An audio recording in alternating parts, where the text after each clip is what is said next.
will be the ruin of our race.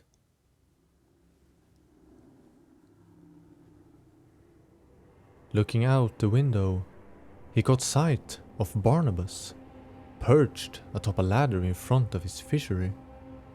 He rushed out into the street crossing. The middle-aged man was in the process of frantically stripping the sign, carrying his name from the store exterior. Hey you! Barnabas? What's the problem? His query was not acknowledged. The man was drenched from top to toe.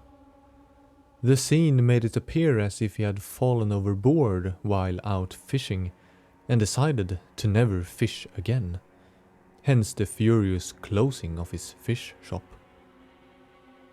Barnabas? Come on, man! He now stood directly below the ladder. Barnabas was only using a hammer to slam away pieces of the sign. Debris had fallen to the ground below. At times, he would angrily tear away pieces that had become loose from his attacks. Hello? Where have you been? Go away. I don't need this. What? What happened to you? He turned his face downward to look at him over his shoulder. The light must have caught his eyes in a mysterious fashion. It was as if they glowed blue, a color he distinctly recalled Barnabas not to have in his eyes. He grunted and started to climb down. He backed up, slightly intimidated by the look he had received. Barnabas turned towards him, eyes wild and mouth open, breathing heavily. He was much paler than he could remember. Now listen. Go away. We don't need your money. You won't get any more fish, you hear? He sounded accusatory. Could there possibly be an unremarked offense committed against Barnabas that he now had forgotten and was the source of his current temper? Greedy bastards. You just take with your money, never giving anything back. For God's sake, man. If you need help, just say it. No need to offend. We're buds. I need nothing. I just need to get out of here. Feel like a fish on dry land.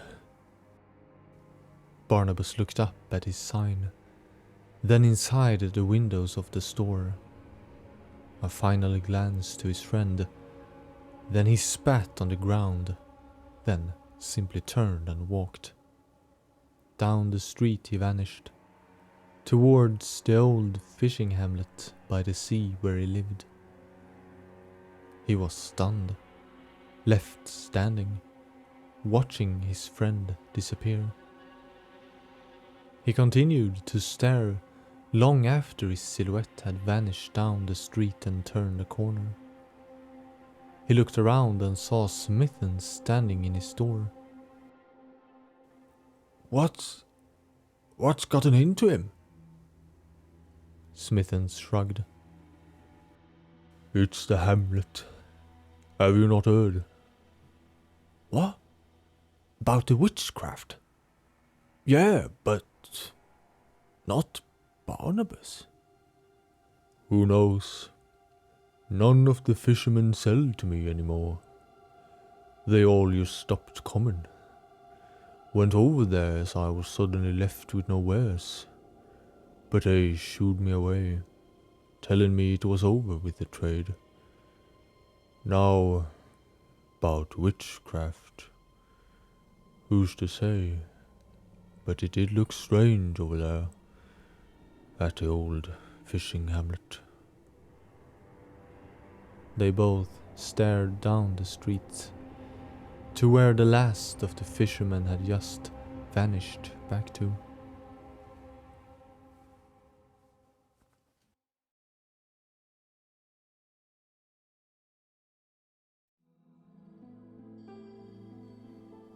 Much like previous evenings, they strolled down the street where the lampposts were just being lit, just as the sun was setting. Past the central square they turned down a wider street, where a sign adorned the facade further down.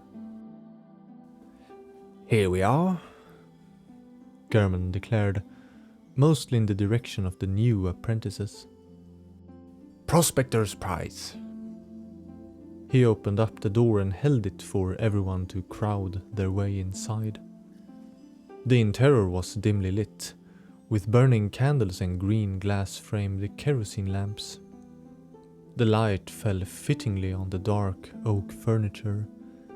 The walls were adorned with paintings of Thumeric-styled motifs, miscellaneous decorative objects of the same decor, and the occasional trick weapon. The Prospector's Prize was, undoubtedly, Maria's favorite pub, due specifically to its owner. Shepherd! German called out. The familiar guise of the man stood behind the bar, which was located along the immediate left wall as they came in, down in the corner. The rest of the locale stretched out deeper inside to the right, with a stair leading up to a smaller floor. He caught sight of them, waved over a woman who took his place while he shuffled on over. German, good to see the ranks expanding. They embraced each other in an aggressive hug. Follow me. He led them to a large table in the deep corner, especially reserved for them on particular evenings. This one were with us from the very beginning, Maria remarked to the new ones and pointed with her thumb at Shepherd. He chuckled, proudly resting his hands on his sides and put his chin up heroically. You should come by once in a while. Help harden the recruits the old Shepherd way. Millard remarked, and enthusiastically bumped his elbow into the apprentice next to him, who did not look as happy as him by the implication. If life didn't keep me so busy. Bah, you want a special? German slumped down along the wall under a window and grunted an incomprehensible confirmation. So he trained under you? A woman asked shortly after Shepherd left to address their order. German leaned back in the leather-bound seats. Yup. One of the very first Maria and I had, along with Vitus and Millard here. Different times. Vitus crossed his arms on the table. Back then, we only had a few dummies and mostly trained above ground. He then slammed his arm on Millard's shoulder in a fashion like he already had enough to drink. But you turned out a man even so. Millard deflected his arm skillfully, and for a moment the two seemed to be locked in a contest of who could grab the other's shoulder. And well before you did. Shepherd, together with a tough-looking woman, returned with a keg and a tray of glasses. The house specialty. As per our house rules. Have you been to the labyrinth? Drinks on me. He declared as he placed the keg at the end of their table and slammed in the tap. Glasses were filled with dark brown beverages, white foam forming abundantly at the top. Millard leaned into the apprentices and commented superstitiously. The secret is said that he malts the grain inside the labyrinth. With wide and disbelieving eyes, they looked towards Shepherd, who discreetly shook his head, followed by him putting one finger over his mouth and winking. Cheers! German raised his pint. O dwellers of the labyrinth! He bellowed out in the hall. More beverages arose in answer to his call from all over the room, from random attendants in the know. Silence commenced as the majority drank deep from whatever they had in their hands. When the spectacle had died down, one of the initiates next to Maria turned to her. It must pay well. Did he procure all the funds working for Bergenworth? She grinned back proudly. Indeed he did. About a year's work was enough, though he stayed with us for longer. Gosh, but it must be hard. You know, deeper down. Well, it is. But we stick to procedure and look out for each other.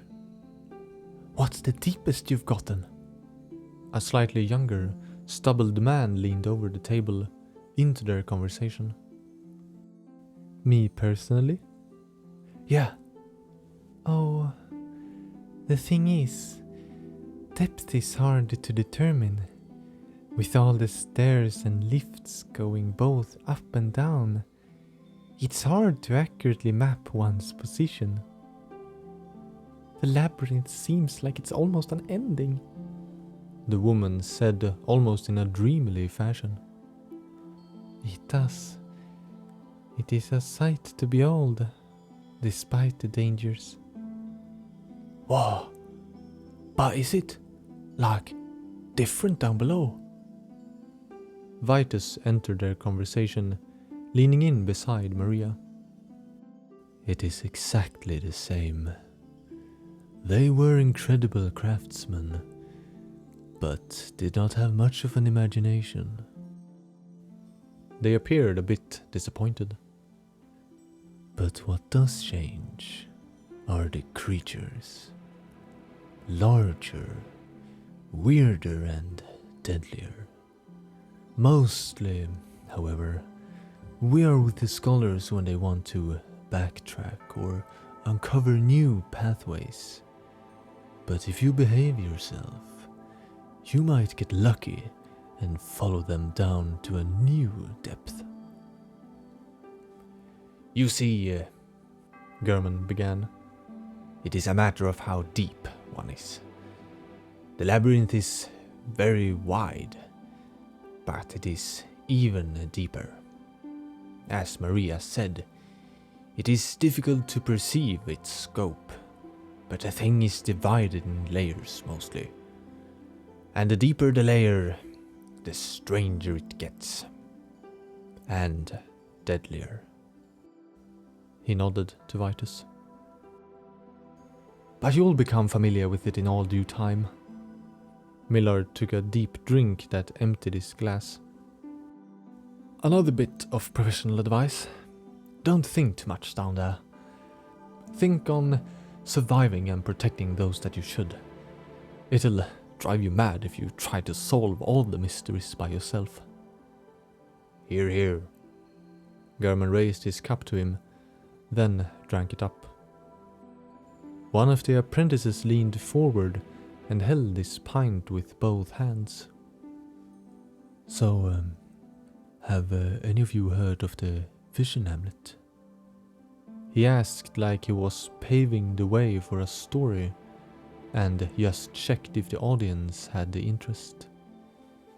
All shook their heads, and some leaned in closer, intrigued by the mystery. It got me thinking. With the mystery of the labyrinth and all, this was similarly strange. I have a cousin living there. Not that we were close, but it's all the same. It is said that from the sea came a great being, thought to be a whale at first, but that was indeed proved false. He gave it a moment to let the story seep into its listeners, drinking deep from his glass during the silence. After this, the fishermen started slowly isolating themselves, before disappearing completely. They had been very aggressive about it, and now nobody hears from them. Some have even disappeared when going there, and those that go after, they disappear too. It just got me thinking. The labyrinth seemed like just a place for such strange things. He finished with a big gulp from his ale. Did your cousin ever come to tell you anything? Any goodbyes? Any explanation? One of the apprentices inquired, quite desperate for answers. Yes, that he did. He was quite aggressive about it. Told us that curses would fall upon us if our sodden feet were to defile the ground, or something like that. Seems like the strange part of the family. They sniggered lightly, but Maria noticed not only in herself, but in the other veteran dwellers as well, that they must have taken the story slightly more seriously than what was proper. Does sound strange, Millard commented. Such stories make one wonder, after having seen the truth of the labyrinth. His gravenness sharpened the faces of the newly examined trainees. The storyteller leaned closer and took a sip. His hand shook discreetly while he did so. Maria first thought it cowardly to be frightened by his own spooky story. Although, shouldn't he be if it were true? But I've heard. Only rumors, though. But from quite many. That they have seen strange creatures around the hamlet. Human-like, and yet something else. Like the things in the labyrinth are. His words provided thought. If it existed in the labyrinth, what stopped it from being real above as well? Scary. It does remind me of the labyrinth, Vitus said merrily as he laughed a little, raised his glass and clinked it with the storyteller's.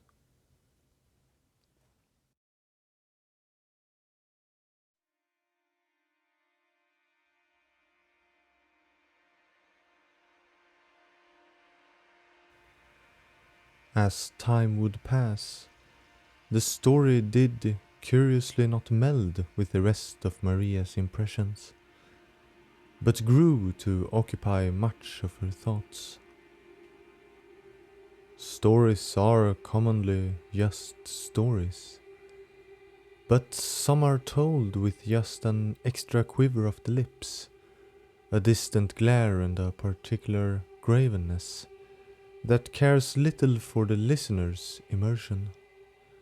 All aspects that could convey that such a story told might originate in something very real. Maria had allowed the days to go by without pressing the apprentice for more on the story. As he had been telling it, his eyes had been fixed at the table, never seeking contact with another. Like he himself had no other choice but to believe in the story, even if he'd rather not. And with all she had seen in the labyrinth, she was not in a position to shake off such mysticism.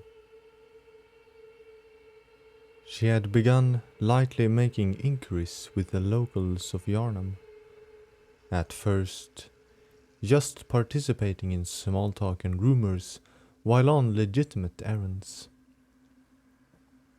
But it transitioned to herself bringing up the topic to whoever she regarded as a potential holder of knowledge.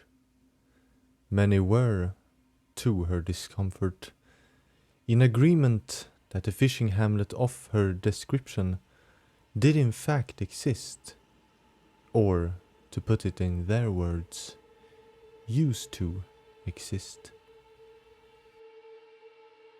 For each answer, the picture originally painted started to become a reality.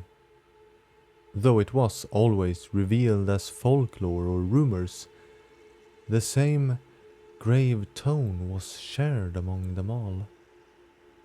If one were to travel south, following the river that ran through Yarnam, they would reach the coast, where the sea stretched far. If one then were to due east, they would encounter a smaller township. This, according to the merchant who was previously in business with the place, was where the fishers of the hamlet sold their catch. From there, it was not far to the actual destination in question. Although what really tugged at her sanity was, and had been doing so since the story's inception, that now it could be a possibility that the horrors of the labyrinth might as well exist above. Since the existence of the hamlet turned out to be frighteningly true, so did the mention of disappearances. Officers had even on one occasion approached the hamlet, but when met with something so frightening that none had dared to recall the events, all had agreed to just leave them be. Those of the fishing hamlet, after all, never did leave and never made themselves known. Since then, the people had just accepted it was a way of life. Stay away from the old fishing hamlet.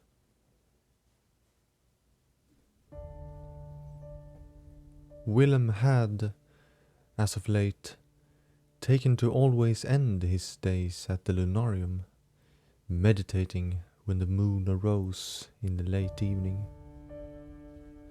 He had always been viewed as a sort of eccentric for having these inspirational methods, but since the flaming encounter with the Thumerian elder, this meditation had grown longer, and more often did he visit the lunarium to be with the moon. Maria was well aware of this fact, and had planned on seeing the provost regarding her thoughts. When she had walked up the curved stair and approached the lunarium door, she became aware of a lowly spoken discussion coming from outside. She slowed down before opening to listen in. It was Lawrence and Willem speaking. "It is not the right way," she heard Willem's mild voice. "But I know I can find a way. Whatever is in the blood can be removed. It's basic chemistry." "This is not basic chemistry, Lawrence. This is the very divinity. As scholars, we are masters of our own plane of understanding, but we tread in their domain, by their laws. It's preferable over the alternative. With blood we can make much progress without endangering anyone." Maria wished not to interrupt them, so she lingered. Whatever methods could Lawrence be referring to? What exactly was Willem's alternative? Could it be in reference to the accounts of mental disabilities that fell upon those that made deep discoveries of the ancients? The blood has its evil qualities. You know that very well. How we decide to approach this will come with sacrifice. One that you should be ready to make. The blood will only bring unnecessary risks. If only you would see it. Maria's conscience started to object regarding her eavesdropping, so she knocked before entering. Hope I'm not disturbing. Not at all. Willem sat in a chair that was turned lakeward, with Lawrence beside him in the middle of the lunarium floor. The moon was in its crescent form, large and radiant, that cast streaks of dancing light over the calmly moving waters. We were just discussing the importance of blood research. You surely know our opinion. He turned his head towards Lawrence, then back to her. Now that you are here, I would like to know that of another. We are born of the blood. At least, that's what they say at Canehurst. And I do see benefits in a deeper research of the blood. Yes, the qualities of the old blood are so similar to ours, hence the answer must lie there. It may even be that some of our very humanity is because of the blood in our veins. They were silent as Willem leaned his head back, looking up into the starry sky, dreamily pondering. But the old blood contains something not meant for human veins. That much is true. Did you know this, Maria? He turned his masked head towards her. No, I did not. The thing Carol sees and hears in the blood bodes ill and should not be taken lightly. To this, Maria caught Lawrence secretly rolling his eyes. We are born of the blood. He looked to Lawrence. Made men by the blood. Then to Maria. Undone by the blood. Our eyes are yet to open. He looked up towards the sky. Thus, as with many unknown things, fear the old blood. Remember that. Do not let this pursuit cause sinister means. It could have devastating results. Therefore, I implore you to seek other sources.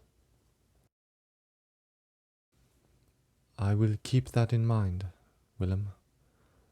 I promise. But I cannot lay the matter to rest entirely until I have confirmed its true potency or uselessness. With that said, Lawrence took his leave for the night and offered a hastily good night to her before leaving entirely. When the door was closed behind, she told what she came there for. Master Willem, there was something I wished to tell you. He nodded and turned his attention out towards the waters. A couple of days ago, I was told a story by one of my trainees about a strange fishing hamlet to the south, by the sea. Have you perhaps heard of it? I have. Cursory. My thought was, after some inquiry, that if the labyrinth, if the tomb of the gods have been proven this real, is there perhaps a credence to such rumors up top? A slight movement in the edge of his mouth would indicate his curiosity. You mean a discovery could be found there? I feel that we might be the only ones capable of understanding the events transpired. The rumors have turned into facts, and it appears a legitimate threat. Threat? Explain, please. Well, the disappearances are true, though you won't hear much talk of it. But I found that they are indeed gone, quite against their will and in opposition to their previous behavior. You have played a detective, it seems. She felt a slight sting of blushing embarrassment, as it was far from what she were supposed to occupy herself with during the days. I have. And it seems to have convinced you.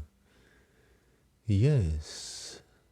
Something pulls at the notion that this is more true than we can guess. An instinct, if you will. His chair began to rock gently back and forth. I would like to follow up on this. I'll have someone investigate.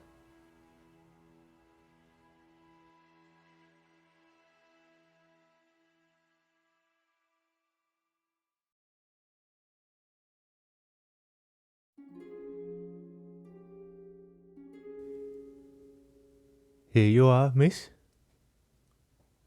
The tavern host showed with his hand inside the room she had been provided with, while giving her the key. A quaint living space with a single bed on the left wall, a table with a chair and a wardrobe on the right. The window in front of her overlooked the street below. Anything else? Yes. I'm here on business. Could you perhaps name the nearby settlements, townships and such? He thought to himself. There is the farmstead to the west. But that might not be what you mean. Yes, it is. Any form of community. I am updating the municipal archive. The explanation seemed out of his faculties, but he all the same appeared content with it. Oh, we are quite lonesome out here. Sure, there are some abodes along the sea. He caught himself. Such as? Just, a lighthouse, some scattered fishers. No town? Small village? He shook his head and looked everywhere except on her. The township thrives on the fish market, correct? She said mildly, and he nodded. Who is the supplier? He again grew distant in expression. Oh, there be many fishermen living on the coast. All sell their catch on our markets. No particular joint community of fishers? Maybe ask at the market. I need to get back to the front desk. Before she could get another word in, he had sped down the corridor to the staircase, down into the lobby. After the process of installing herself, she approached the window to examine her vicinity. The street below was uninhabited, much like how the houses appeared. A palpable, almost suppressing aura of silence lay over the town. Though the host did not provide much information, he did confirm by dancing around the topic that more was definitely to be gathered, that the rumors indeed had left an impact on the people within its proximity. She decided to see about the fish market immediately. Hopefully, answers could be found quickly and the truth uncovered. But she felt no haste in pursuing the matter, as it was in fact rather thrilling playing the detective. The inn had currently only one customer when she stepped down into the tavern area. A lone old man seated with a mug in one of the darkened corners. She walked out in the street, turned her head, and decided to approach and question an elderly, cane-supported man walking down towards her. "Excuse me, good sir." The old, hunched man swiftly turned his head in her direction. Only one of his eyes was open and peering angrily, with the other closed of old age. "Are there perhaps a fish market in the area?" He wrinkled his nose. Buying fish? Is there one? He leaned against his cane and sized her up with his one eye. What's it to you? I'm just asking. What are you asking for? She sighed. Well, I'm looking for fish. That's what I thought. He pointed down the humble street, towards a street crossing. You want to visit Old Smithens? Best there is, as of late. He turned back to her, already taking in the air for more speech. Yeah, see, the Barnabas was shut a couple days past. Bad fish, you see. Bad fish? He nodded. Very. His face crumpled up a bit before he shook his head slightly and walked past her, quite suddenly. Oh, wait, who were the Barnabases? The ones who own the shop. He continued on his way, leaving her alone in the street. Upon walking further in the indicated direction, a wooden sign in the shape of a fish soon emerged behind the street corner. The township was eerily devoid of people. Some buildings and apartments seemed completely ownerless. Few crossed her in the street, save for the old man. It was apparent that the town had seen better days, and it was her plan to find out if it had anything to do with the fishing hamlet rumor. For a corner store, the brick exterior had noticeably few windows, making a preview of what the interior may hold impossible. Upon entry, she found herself in a small, low-lit cubicle room, having entered from the corner. A counter with a gas lamp on the left wall in front of her. On the right stood two chairs, a table with a burning candle, and a large poster of various fish species, likely natives. Behind the counter was a halfly open door. Sounds of a kitchen coming from it, where someone was hacking down and cutting with a knife. It stopped shortly after the door had closed behind her, and out came a large man, black receding hair, and with a thick, well-kept beard. He wore an apron that he dried his hands on while emerging from the door. He had an intimidating stare and tried a little to appear mercantile. Uh, good afternoon, sir. She finally broke the tenseness. He only nodded to her. I was actually wondering if, if you're a supplier. He raised one eyebrow. She closed her eyes and made her nervousness recede as much as she was capable.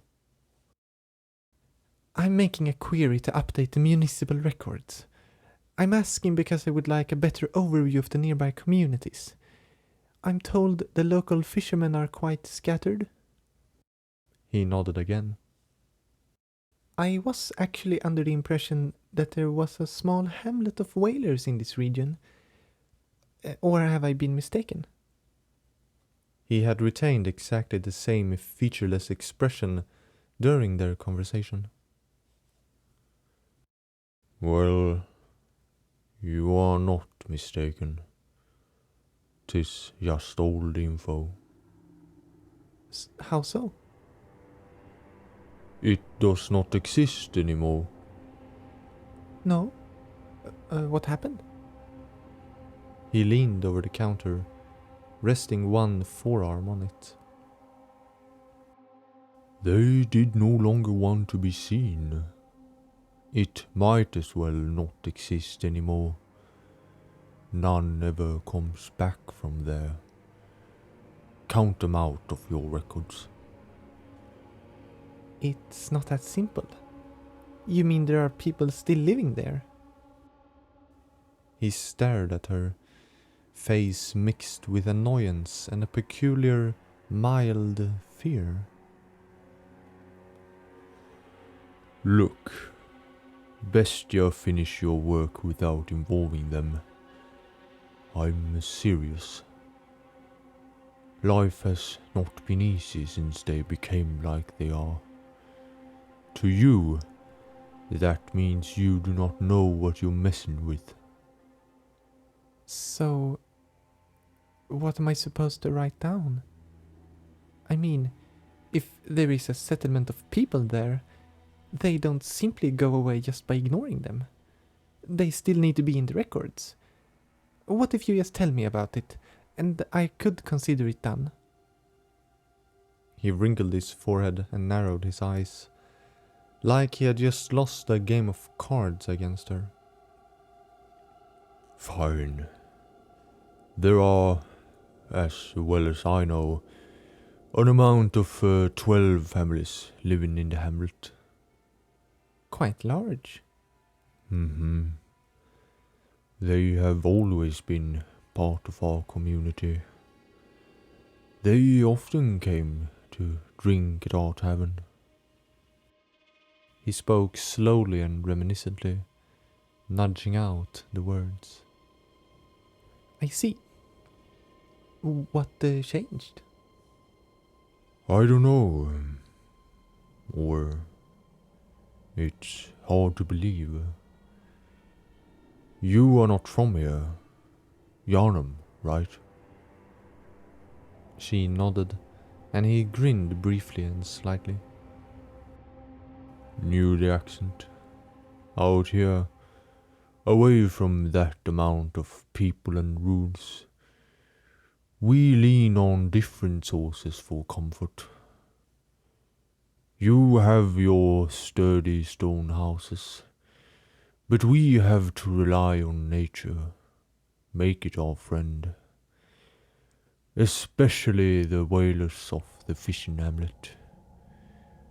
They believed in mermaids and goddesses of the sea. I do not take such worship for tomfoolery. It is necessary to survive and thrive. This might not end up in your books, but I firmly believe that they found a closer relationship with nature. They no longer need us and our markets.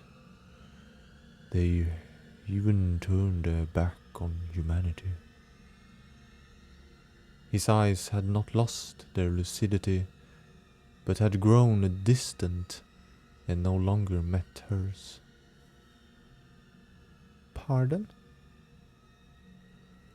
Had you seen them in those last days, you would understand. They cover themselves up more and more. Only now that some time has passed, I do realize that they were in the process of becoming. He shook his head and stood straight.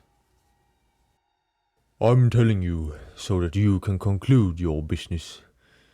That hamlet is something that torments our residents with its memory and mere presence. Do not be going there, you hear? I know that word has spread of people missing. Take them seriously and go back home. Now, I need to get back to my work. She watched him walk back through the door, leaving her alone. The day outside began to inch into the evening hours. The sun still provided the earth with its light, and would continue to do so for some time. She walked back down the street. When she stood outside of the inn, she looked further down the street. A few yards ahead, the cobblestone ended and transitioned into dirt. A winding path that seemed to split. A landscape of green fields, dotted with the occasional farmhouse. A line of forest spread out, beyond which should be the ocean. Thinking that more was still to be had of the day, she strolled down to the road's end. The two stone houses transitioned into small pens and simple wooden abodes before the green took over. She stood and watched, thinking of what the fish merchant had told. There was a signpost further down at the road's crossing. One single wooden marker pointing to the right. Windens Field, as it read. Looking closer, there were nail marks below the pointer. Could there once have been a sign pointing down the other road? With little else resembling ideas in her head, she decided to leisurely take a walk down the unmarked road. A promenade would do her good to gather her thoughts. And besides, a better overview of the locale could only benefit. It led her inside a pleasant forest. The kind where one believes to see life wherever one looks. Sounds were abundant with a choir of birds in the trees, the leaves in the winds harmonizing them. The forest was at first predictable. Trees stood wide apart with various heights. Birches, elms, and the occasional large oak. The shrubbery would thicken the further she trotted on the cart-made path. It looked weathered and definitely not made recently. Perhaps it had not seen use in some time. The woods grew denser and the sun's light, which had only just begun to take on the properties of the afternoon, did not fully reach through the thickness of the leaves. Even the branches began to encroach on the path, reaching after her. A fallen tree lay suddenly over the road as it slightly began to turn left.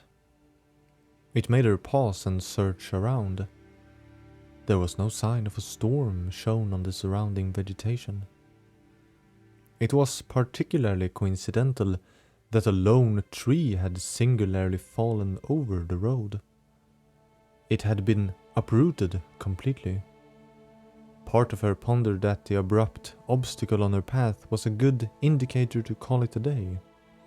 Yet, there was the secondary, more investigative part that could not shake that the fallen tree made the way beyond slightly more intriguing, if only a little. She jumped over the log and resumed on the path. It was the strangest thing. Shortly after having walked beyond the fallen tree, things grew silent. No wind, no birds, no critters in the bushes. It became so suppressing that she for a moment stopped, searching with her ears after just a single sound to comfort her.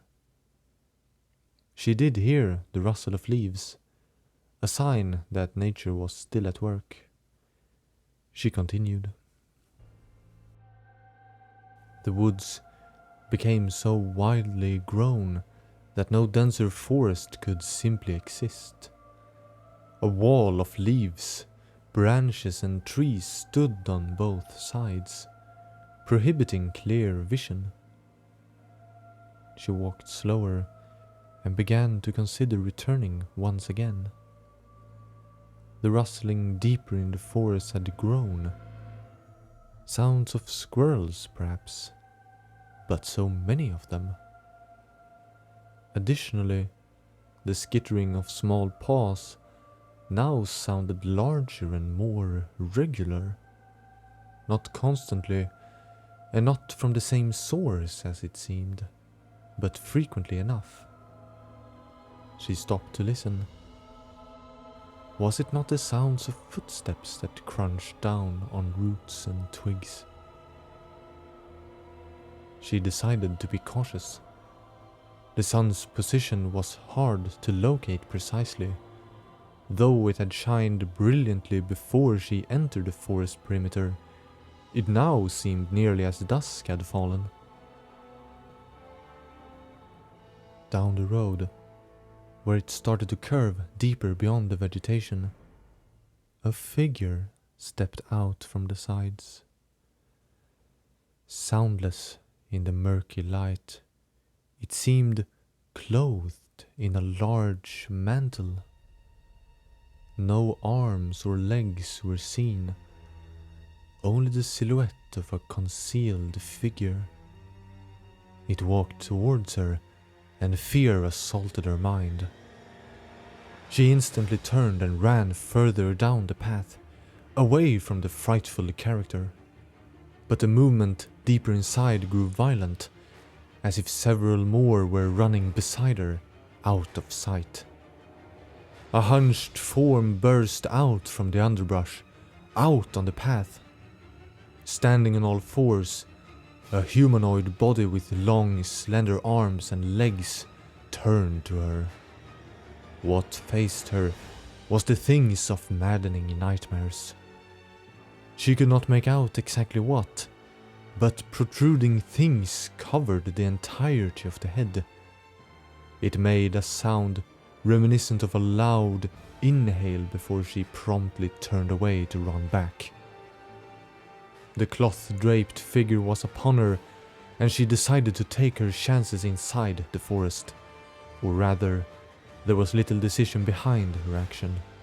Fear was her motivator, and it made her fight to distance herself from the things that so threatened her sanity. She threw herself inside the bushes, swiping and flinging with her arms to cast away the greenery.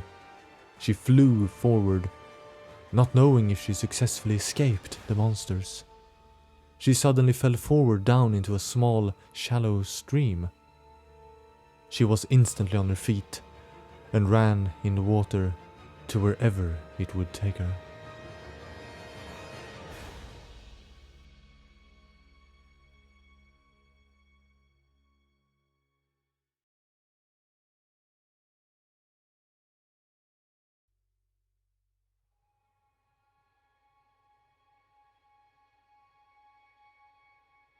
Whatever do you suppose happened to that... what's his name? German did not show it, but she could playfully tell that he regarded her sudden question as a bother to their session. Oh, right. That one. he said stiffly, blatantly not knowing of whom she was referring to. You know, the one that took off with the Yarnum blood. Robert? Rupert? Berenger? No idea. It has been so long since it happened. Try and hit here and see if you notice anything. He steered the conversation back to their training much faster than she thought the topic deserved. But training was training, and was the only way for her to ever reach his level of proficiency. She struck the Rakuyo at his staff, to the point he indicated at. She felt how his balance immediately shifted, becoming unsteady. Felt that? Mm-hmm. Noticed my feet? I see. Firm as they are, they have poor balance. In front of the others, they were equals. The two masters training their students, but alone, he was the sole master.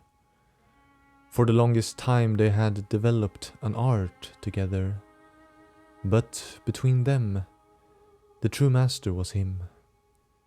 But she had no ill opinions on the matter.